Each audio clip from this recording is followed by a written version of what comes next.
Mon podcast IMO.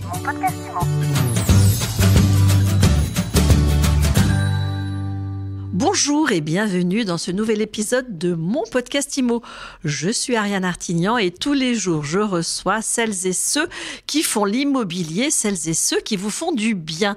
Aujourd'hui, je vous propose une balade dans le Marais et on y va tout de suite avec Alexandre Louvet. Bonjour. Bonjour Ariane. Alexandre, vous êtes directeur du bureau Émile Garcin Marais. Le Marais, c'est le 3e, le 4e arrondissement ? Tout à fait. On peut délimiter, entre guillemets, la zone du Marais dans une forme de triangle qui part de la place de la Bastille jusqu'à la République et qui va terminer par l'Hôtel de Ville, qui regroupe donc le 3e et le 4e arrondissement de Paris. Alors, ce secteur du Marais, il se décompose en plusieurs micromarchés. Tout à fait. Déjà, on peut dire que l'artère principale du Marais est la rue des Francs-Bourgeois, qui va prendre son départ sur la très connue place des Vosges. À travers donc cette rue des Francs-Bourgeois vont se présenter plusieurs quartiers.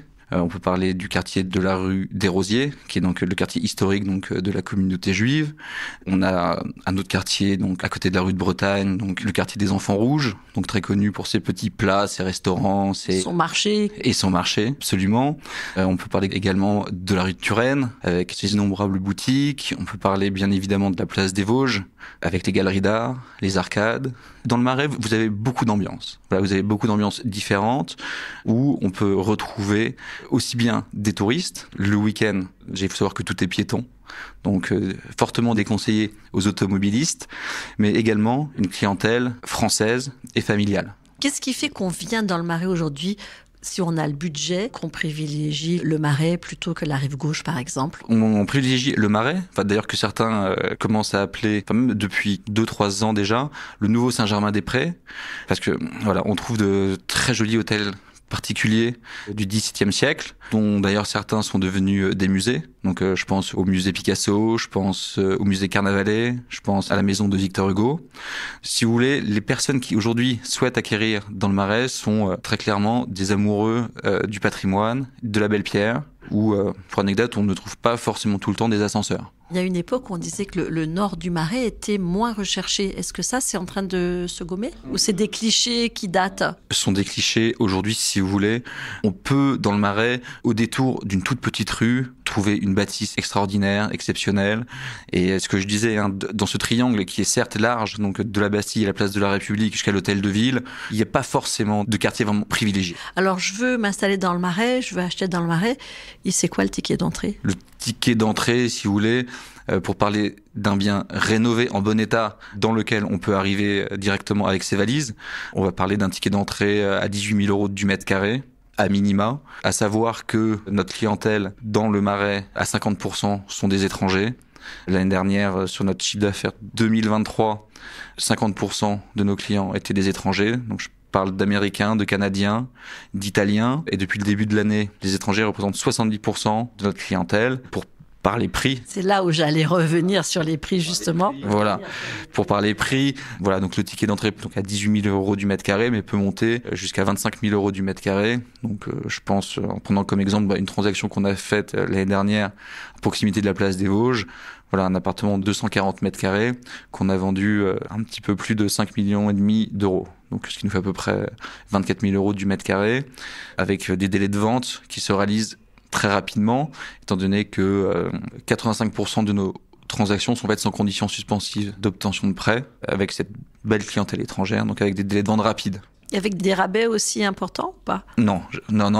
À savoir que cette clientèle-là étrangère négocie peut-être un petit peu moins que notre clientèle familiale française. La clientèle familiale française ou la clientèle d'investisseurs, est-ce qu'elle a plus de choix aujourd'hui ? C'est quoi l'impact de la crise ?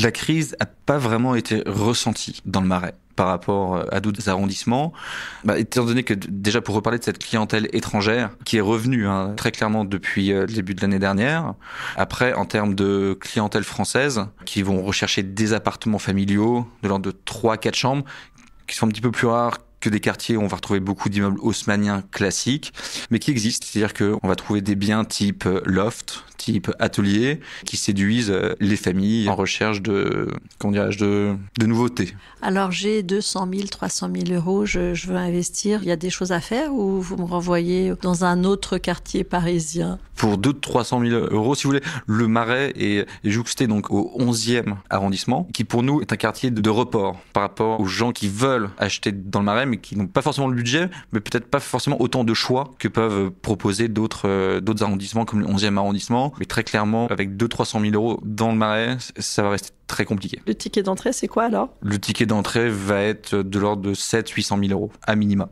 pour avoir une 50aine de mètres carrés. Alors pour finir, est-ce que vous avez des conseils à donner, Alexandre Louvet, aux candidats à l'acquisition ou aux propriétaires qui hésitent à mettre leurs biens sur le marché aujourd'hui, en se disant peut-être je vais attendre des jours meilleurs, les prix n'ont peut-être pas fini de baisser? Non, ce que je peux recommander aux potentiels vendeurs, c'est déjà d'essayer de suivre au maximum nos recommandations sur les estimations, parce que bien évidemment, on peut toujours attendre l'hypothétique client qui va surpayer un appartement, mais en termes de stratégie n'est pas forcément très bon.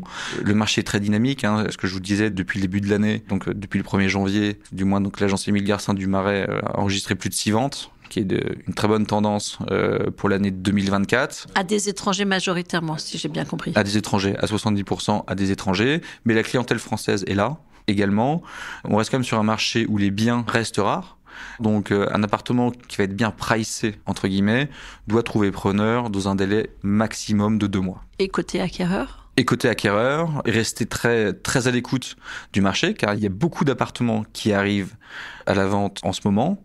Je les invite même à se déplacer physiquement dans les agences afin de faire connaître leurs recherches, parce que très souvent les appartements qui arrivent sur Internet, c'est qu'il est déjà trop tard. Donc voilà, donc c'est venir auprès de nous. Et vous les rappelez, vous vous occupez d'eux, parce que pendant longtemps, les agents immobiliers ignoraient les acquéreurs. Du moins chez Émile Garcin, on rappelle nos acquéreurs. Il faut savoir que une grande majorité de nos acquéreurs sont de potentiels vendeurs. Donc si on s'occupe bien d'eux en tant qu'acquéreurs, ils imaginent qu'on s'occupera bien d'eux en tant que vendeurs. Est-ce que vous êtes impacté par le DPE ? Est-ce que vous observez de grosses décotes, parce que c'est vraiment un quartier historique ? Ouais, beaucoup. C'est-à-dire que la question du DPE est quasiment omniprésente lors de chaque échange avec un client.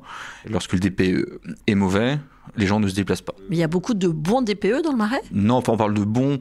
Lorsqu'on est déjà à C ou D, on estime que c'est déjà pas mal.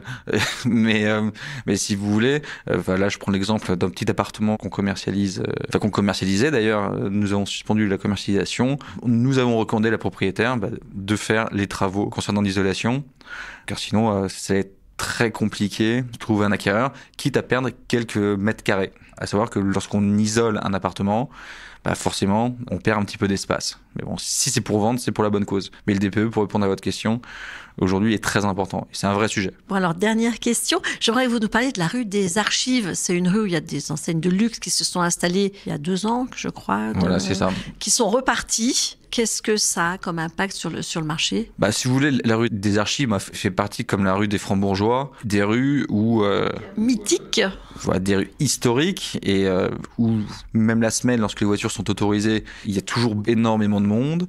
Voilà, c'est toujours un réel plaisir de se promener, de se balader dans ces rues-là. Donc nous, la chance qu'on a d'évoluer au quotidien dans cette zone-là, c'est clairement magique. Car de voir ces vieux hôtels particuliers du XVIIe siècle qui sont collés aujourd'hui à des boutiques de luxe, donc très modernes, ça fait une ambiance vraiment particulière.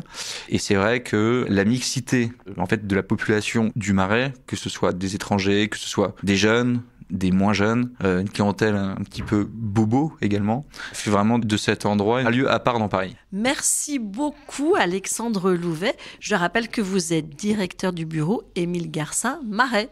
Merci beaucoup Ariane. Et je vous dis à très vite pour un nouvel épisode de mon podcast IMO à écouter tous les jours sur MySuite IMO et sur toutes les plateformes. Mon podcast IMO.